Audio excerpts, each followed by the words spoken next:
Lalbaug swimming પૂલમાં લીલ સાથે પાણી પણ ગંદુ થતા સ્વિમરોમાં આક્રોશ જોવા મળ્યો હતો। સાથે સામાજિક કાર્યકર્તા અતુલ ગામેથી એ તંત્રની ઝાટકણી કાઢી હતી। શહેરના ઉનાળાની શરૂઆત બાદ પણ કોર્પોરેશન દ્વારા તમામ સ્વિમિંગ પૂલ શરૂ કરાયા નથી, ત્યાં લાલબાગ સ્વિમિંગ પૂલમાં લીલની જાજમ પથરાવાની સાથે પાણી પણ ગંદુ થઈ જતા સ્વિમરોમાં આક્રોશ જોવા મળી રહ્યો છે।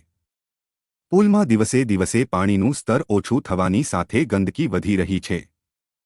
આ મામલે કોર્પોરેશનમાં રજૂઆત કરવા છતાં કોઈ નિરાકરણ આવ્યું નથી। લાલબાગ સ્વિમિંગ પૂલમાં લર્નર સ્વિમર પાસેથી મહિને રૂ. 850 સ્વિમર ફી રૂ. 550 અને 1 વર્ષની ફી રૂ.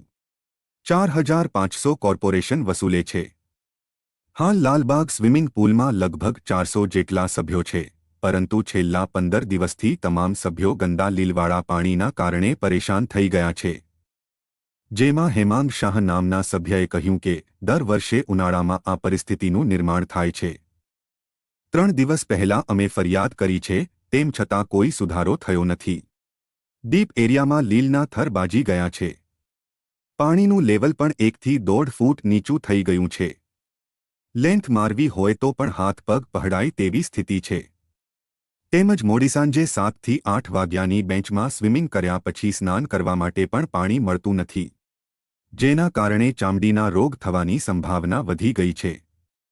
અમને એવું કહેવામાં આવી રહ્યું છે કે લાલબાગ પાણીની ટાંકી તોડી હોવાથી પાણી આવતું નથી, જેના કારણે પૂલમાં પાણી ભરી શકાતું નથી, પરંતુ પાણીની ટાંકી તો 3 દિવસથી પહેલાથી તોડવામાં આવી રહી છે, જ્યારે ગંદા લીલવાળા પાણીની સમસ્યા છેલ્લા 15 દિવસથી છે। નોંધનીય છે કે વાઘોડિયા રોડ પર આવેલ રાજીવ ગાંધી સ્વિમિંગ પૂલ પણ અડધો ઉનાળો પૂર્ણ થવા આવ્યો હોવા છતાં કાર્યરત થયો નથી।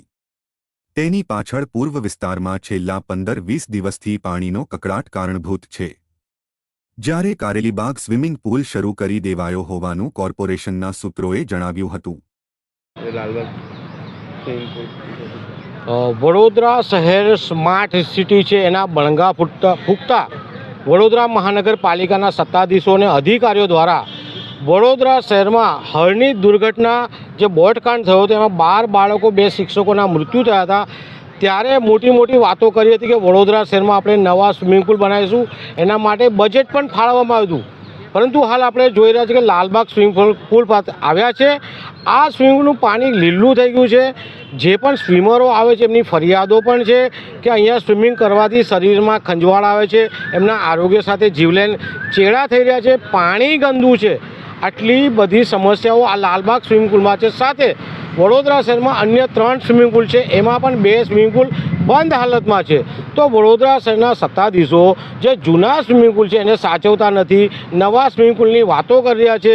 લાલબાગ સ્વિમિંગ પૂલનું પાણી લીલું થઈ ગયું છે, છતાં પણ સત્તાધીશો અને અધિકારીઓના પેટનું પાણી હાલતું નથી।